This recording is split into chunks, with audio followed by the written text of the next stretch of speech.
The next question, it's from Matt Prater. Hi, Prime Minister. I'm a pastor of a local church and work for a national Christian radio network. Most of the listeners and callers we've had in our radio station have been saying they won't be voting for you because they're disillusioned because you seem to keep chopping and changing your beliefs just to get a popular vote with regards to things like marriage. Why should we vote for you? Well, on the question of marriage equality, you're right. I took a position about, I think, 3, 4, 5 months ago, well before coming back to the Prime Ministership, because I concluded in my conscience, through an informed conscience and a Christian conscience, it was the right thing to do. And let me tell you why. Number one, I do not believe people when they are born choose their sexuality. They are gay if they are born gay. You don't decide at some later stage in life to be one thing or the other. It is how people are built. And therefore, the idea that this is somehow an abnormal condition is just wrong. I don't get that. I think that is just a completely ill-founded view. Secondly, if you accept that it is natural and normal for someone to be gay, because that's the way they are, then it follows from that I don't think it is right to say that if these two folk here who are in love with each other and are of the same gender should be denied the opportunity for legal recognition of the duration of their relationship by having marriage equality. If you accept that, if your starting point is that homosexuality is abnormal, I don't know if that's your view.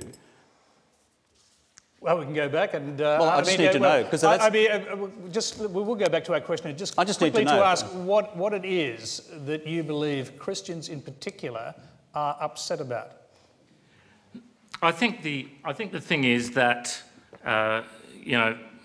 every pastor we do marriages between husbands and wives, and Jesus said a man shall leave his father and mother and be married, and that's the biblical definition. I just believe in what the Bible says, and I'm just curious for you, Kevin, if you call yourself a Christian, why don't you believe the words of Jesus in the Bible? Well, okay, mate, thank you. Well, mate, if I was going to have that view, the Bible also says that slavery is a natural condition.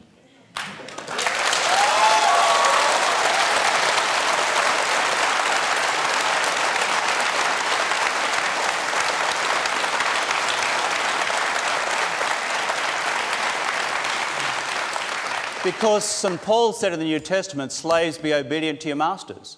And therefore, we should have all fought for the Confederacy in the US Civil War. I mean, for goodness sake, the human condition and social conditions change. What is the fundamental principle of the New Testament? It is one of universal love, loving your fellow man. And if we get obsessed with a particular definition of that through a form of sexuality, then I think we're missing the centrality of what the gospel, whether you call it a social gospel, a personal gospel, or a spiritual gospel, is all about.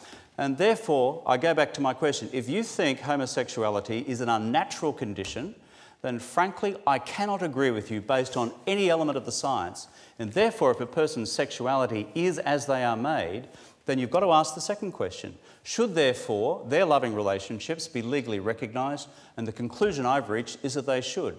And on the question of chopping and changing, I wrote a 2,000 or 3,000 essay, a 2,000 or 3,000 word essay, stuck it online months and months and months ago before returning to the Prime Ministership, so everyone would know why I had changed my position, the reasons for it, and it was the product of some many, many months and years of reflection in good Christian conscience.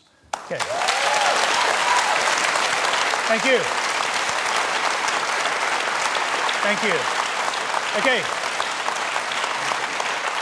We've got to get through a few more questions. We've got a video question.